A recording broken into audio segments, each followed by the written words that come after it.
watching. Finally, the documentation.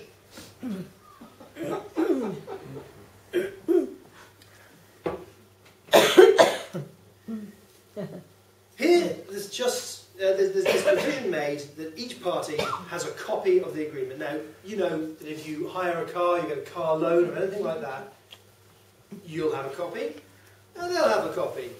You know, marking down where all the dents are before, and then when you bring back a complete wreck, they'll say, hang on, something's not quite right here. And you'll both have a copy. And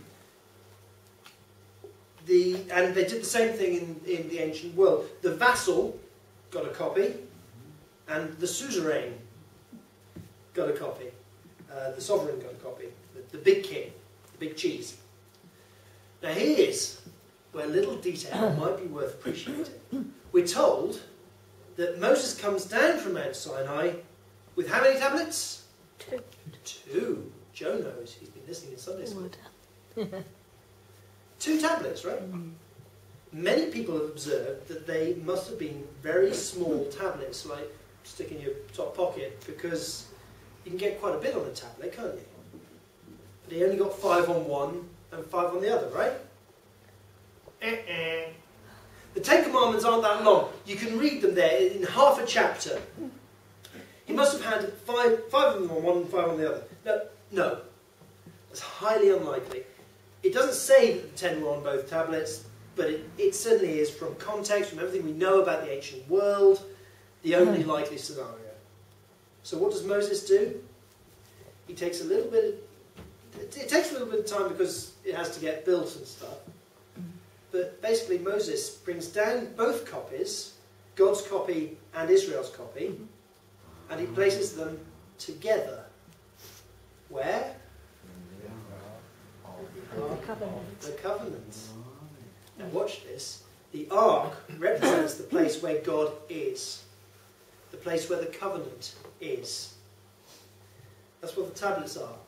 The 10 Commandments being key terminology and key concepts of the covenant. The 601 others, not including the 2 that Jesus quotes, 601 others are basically extrapolations, an expansion of the 10, more or less.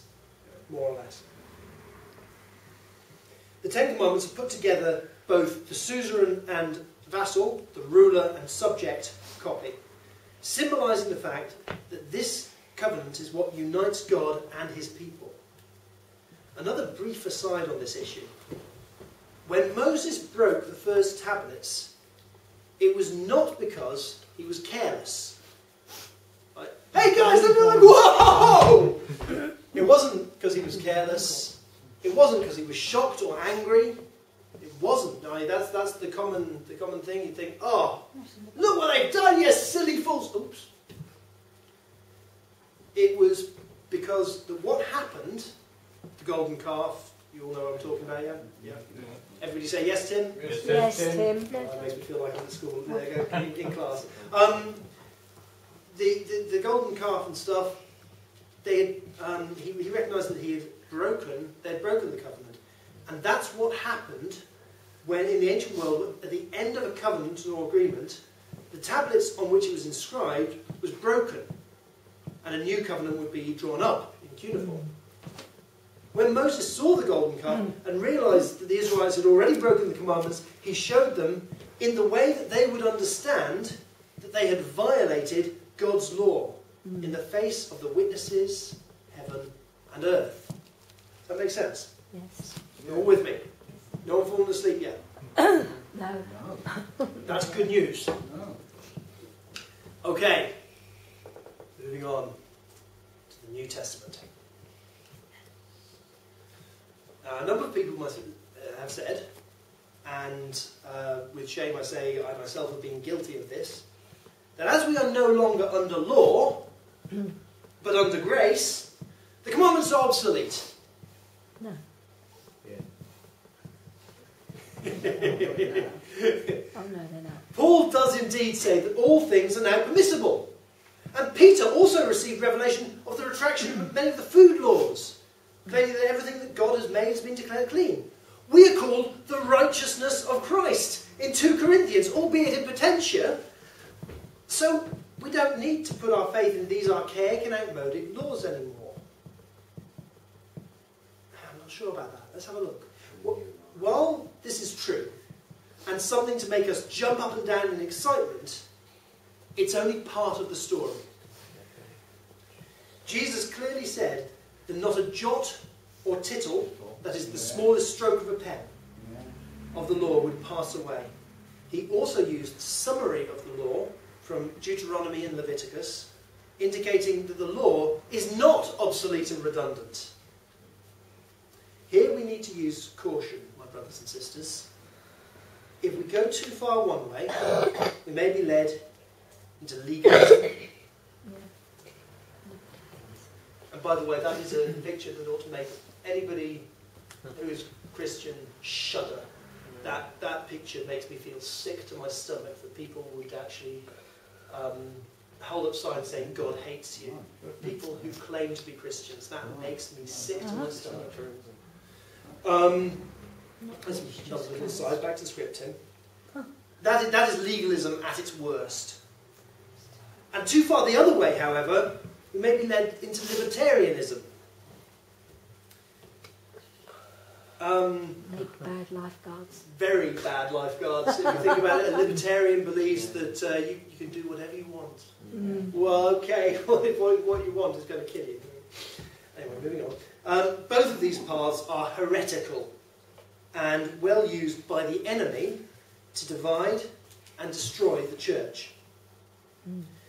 We need to find the true path through this difficult area to genuine freedom. When seeking a true path, there's nowhere else to turn than the one who is himself, the way, the truth, and the life. Focus on Jesus, boys and girls. Focus on Jesus. Some New Testament believers, in the early church, got that misimpression. Paul had to deal with this constantly. Parts of several of his letters are devoted to telling people, watch out, you're being told that there's no law obligation on your part, and you're being sold a false message by false teachers. They're telling you another gospel. They're mixing you up. Don't fall for it. I'm paraphrasing, you understand. Why? Because the 2 great commandments are certainly reiterated in the New Covenant, are they not? Jesus himself says, love the Lord your God with all your heart, and with all your soul, and with all your mind. This is the first and greatest commandment. And the second is like it. Love your neighbour as yourself. All the law and the prophets hang on these 2 commandments. This is Matthew 22:37, for those of you who are taking notes. Now these 2 commandments may not be in the Big Ten, instead coming from Deuteronomy and Leviticus respectively. But they mirror the 10 beautifully. The first 4 of the 10 are describing what it is to love God with your whole heart. And the final 6 on loving your neighbour as self. As it happens, I think, if you have a right view of God and man, then these 2 commandments are really just one, because to love God is to love the image of God, which is man. Look at the person next to you and tell them that they are made in the image of God.